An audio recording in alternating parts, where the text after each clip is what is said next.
ko laro lang ng isip, ginagawa kong totoo ang mga nasa panaginip. Aking nasumpungan ng araw at buwan na sumilip sa makitid na espasyo. To gumuguhit, hindi ko pinilit ang katulad ko malawak sa maigitid. Isang gabi na padaan sa malawak na hardin at ako ay nadapa sa sariling salarin. Wala nang ibang sinisip kundi sariling salamin. Mga matahimi na aninag, aliwanag na tinago sa dilim. Prutas ng karunungan ako magpakita palihim. Bumubulong ang hangin, natagpuan mo na ang kanilang mataas na hangarin. Damahin at nguyain ng palihim at tumitig sa kalawakan. Huwag ka mangamba pagkat nakabantay mga bituin sa kawalan. Di mo ko maaanin pagkat ako ay matagal ng praning. Matakot ka sa sarili mong salamin pagkat ikaw lang din ang siyang salarin.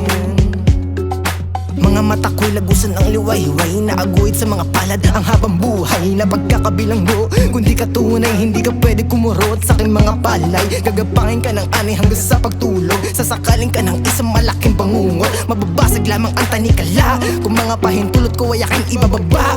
Kita sa malalim na balon, sa malaking gusali mapapatalon. Ngunit iaahon ka ng aking mga letra. Pag sa'yo tumugon, buburahin ko mula sa'yo ang ilusyon. Harapin ang panibago na bukas at talikuran ang masamang kahapon. Pag-ibig ipalaganap, huling testamento ipasagap, kapayapaan na dapat mong malasap. Hindi mo ko maaanin pagkat ako ay matagal ng praning.